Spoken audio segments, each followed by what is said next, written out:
Blood deficiency ಯಾಕಾಗುತ್ತೆ ಅಂತ ನೋಡೋಣ. ತುಂಬ ಓವರ್ ಥಿಂಕಿಂಗಿಂದ, ಸ್ಟ್ರೆಸ್ಸಿಂದ ಮೈಂಡನ್ನ ನಾನ್ ಸ್ಟಾಪಾಗಿ ರನ್ ಮಾಡ್ತಾ ಇದ್ದೀವಿ. ನಮ್ಮ ಬಾಡಿನಲ್ಲಿ ಹೈಯೆಸ್ಟ್ ಎನರ್ಜಿ ಕನ್ಸ್ಯೂಮ್ ಮಾಡೋ ಆರ್ಗನ್ಸ್ ಯಾವುದಿದೆ? ಬ್ರೈನ್, ಕಣ್ಣು, ಬಾಯಿ, ಮೂಗು. ಈ 4 ಅಂಗಾಂಗಗಳಿಂದನೇ ನಮ್ಮ ಬಾಡಿನಲ್ಲಿ ಹೈಯೆಸ್ಟ್ ಎನರ್ಜಿ ಖರ್ಚಾಗೋದು.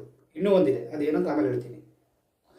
ಅದು ಹೇಗೆ ಅಂದರೆ, ನಾವು ಊಟದಲ್ಲಿ ಎಷ್ಟು ಎನರ್ಜಿ ಗೇನ್ ಮಾಡಿದ್ವಿ ಅಂದ್ಕೊಳ್ಳಿ, ಆದರೆ ನಾವು ಈ ಒಂದು ಪಂಚೇಂದ್ರಿಯಗಳ ಮುಖಾಂತರ ಇಷ್ಟೊಂದು ಎನರ್ಜಿನ ಕನ್ಸ್ಯೂಮ್ ಮಾಡ್ತಾಯಿದ್ದೀವಿ. ಬಟ್ ಅದೆಲ್ಲದಕ್ಕೂ ಎನರ್ಜಿ ಎಲ್ಲಿಂದ ಬರುತ್ತೆ? ಬೋನ್ ಮ್ಯಾರೋಯಿಂದ ಸ್ಟಮಕ್ ತೊಗೊಂಡು ಅದನ್ನ ಮತ್ತು ಎನರ್ಜಿಯಾಗಿ ಕನ್ವರ್ಟ್ ಮಾಡುತ್ತೆ. ಓಕೆನಾ? ಸೊ ಆದಷ್ಟು ಪಂಚೇಂದ್ರಿಯಗಳನ್ನ ಹಿತಮಿತವಾಗಿ ಬಳಸಿ. ಇನ್ನೊಂದು, ಜೆನೆಟಿಕಲಿ ಮಾಡಿಫೈಡ್ ಫುಡ್ ತಿನ್ನೋದ್ರಿಂದ ಅದರಲ್ಲಿ ಯಾವುದು ಸತ್ವ ಇರೋಲ್ಲ.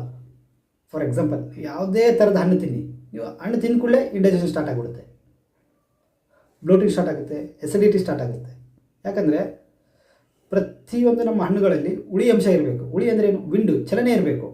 ಆದರೆ ಈಗಿನ ಫುಡ್ಡಲ್ಲಿ ಯಾವುದರಲ್ಲೂ ಚಲನೆಯೇ ಇಲ್ಲ. ಯಾಕಂದರೆ ಜೆನೆಟಿಕಲಿ ಮಾಡಿಫೈಡ್, ಅದರಷ್ಟಕ್ಕೆ ಅದು ಸೃಷ್ಟಿಯಾಗೋದೇ ಅದಕ್ಕೆ ಗೊತ್ತಿಲ್ಲ. ಅದು ಎಲ್ಲೋ ಒಂದು ಲ್ಯಾಬಲ್ಲಿ ಹುಟ್ಟುತ್ತೆ, ಇನ್ನೊಂದು ಎಲ್ಲೋ ಕಡೆ ಹುಟ್ಟುತ್ತೆ. ಅದಕ್ಕೆ ಏನೇನೋ ಕೆಮಿಕಲ್ಸ್ ಹಾಕ್ತಾರೆ. ಅದು ಹುಟ್ಟಿದಾಗಿಂದ ಹೊಟ್ಟೆ ಸೇರೋವರೆಗೂ ಬರೀ ಕೆಮಿಕಲಲ್ಲೇ ಆಪ್ರೇಟ್ ಆಗುತ್ತೆ. ಅಂತ ತಿಂದರೆ ನಮಗೇನು ಎನರ್ಜಿ ಸಿಗುತ್ತೆ? ಆದರೆ ನಮ್ಮ ನಾಟಿ ತಳಿ ಬೀಜಗಳಾಗಲ್ಲ.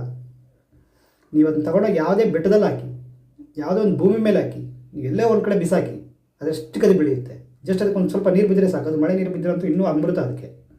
ಸೊ ಆದಷ್ಟು ಜೆನೆಟಿಕಲಿ ಮಾಡಿಫೈಡ್ ಫುಡ್ ತಿನ್ನೋದನ್ನ ಅವಾಯ್ಡ್ ಮಾಡಿ ದೇಸಿ ತಳಿ ಆಹಾರನ ತಗೋತಾ ಇರಿ. ನಮ್ಮಲ್ಲಿ ದೇಸಿ ತಳಿ ಅಕ್ಕಿ ಸಿಗುತ್ತದೆ. ಬೇಕಾದರೆ ಕೆಳಗಡೆ ಕಾಂಟ್ಯಾಕ್ಟ್ ನಂಬರ್ ಕೊಟ್ಟಿದ್ದೀನಿ ಡಿಸ್ಕ್ರಿಪ್ಷನಲ್ಲಿ, ಕಾಂಟ್ಯಾಕ್ಟ್ ಮಾಡಿ. ಹಾರ್ಡ್ ವರ್ಕಿಂದ ಕೂಡ ಬ್ಲಡ್ ಡೆಫಿಷಿಯನ್ಸಿ ಆಗುತ್ತೆ. ಹೇಗೆ ಅಂದ್ಕೊಳ್ತೀರಾ? ನಾವು ಏನೇ ಒಂದು ಕೆಲಸ ಮಾಡಬೇಕಂದ್ರೆ ಏನು ಬೇಕು? ಎನರ್ಜಿ. ಎನರ್ಜಿ ಅಂದ್ರೇನು? ಬ್ಲಡ್ಡು.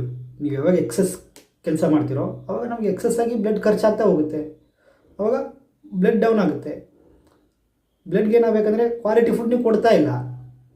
ಇದೇ ಮೇನ್ ರೀಸನ್ನು.